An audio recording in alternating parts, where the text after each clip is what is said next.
I'm an illustrator in 12-step recovery, and I have been doing an ongoing set of illustrations inspired by words taken from the earliest 12-step literature, which basically was Alcoholics Anonymous big book written by Bill Wilson in the 1930s.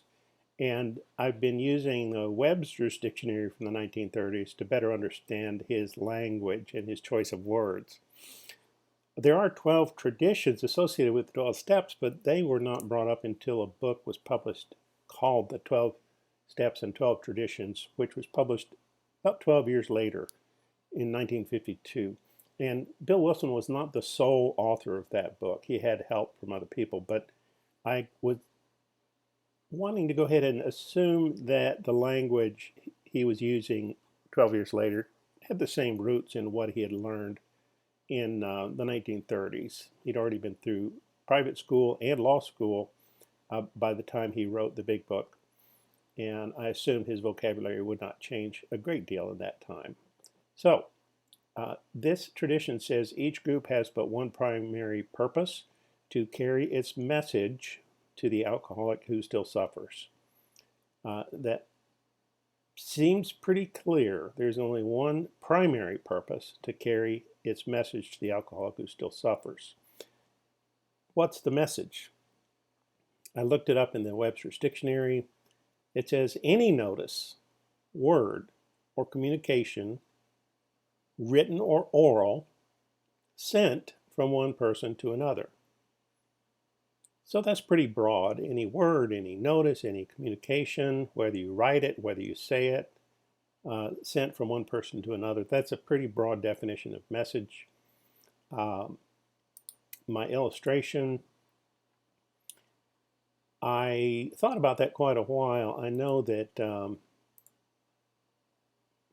Wilson had served in the military, and I know he was not in the Navy, but I know in the Navy at that time, when they wanted to convey a confidential message from one ship to another, like, hey, our ship's running low on fuel or more ammunition, can you send some? They would have a signalman or a flagman get up on a special stand on the railing, and he would begin raising and lowering each arm independently of the other to form different configurations, and each configuration stood for a letter in the alphabet. So he would be spelling out, W-E, we, A-R-E, R, running out of ammunition. And there'd be someone way over on the other ship eyeballing. If the weather's clear enough, they could do this. They could eyeball and see what he's saying, and they would know what to do. So they're messaging each other.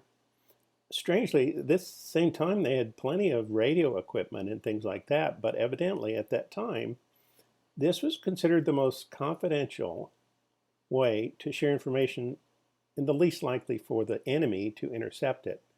And since anonymity is a spiritual foundation of the traditions of Alcoholics Anonymous, this is, to me, it's kind of a stand-in for the fact that they want to keep this message confidential.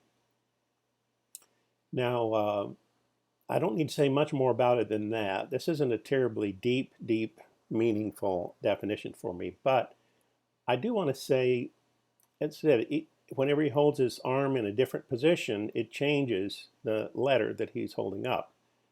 I chose this attitude of his arms because this is the attitude he assumes when he's starting over. He's finished what he just said, or he made a mistake and he wants to start over. And I decided, for a lot of people I know who walk into a 12-step recovery room for the first time, that's not a bad description. It certainly was an excellent description for me. I didn't know what I was walking into, but I knew it was not to find more of what I already found, because that was killing me. So I wanted to start over. And that's the message of this drawing. You can always find more at 12drawings.com. Thanks for listening.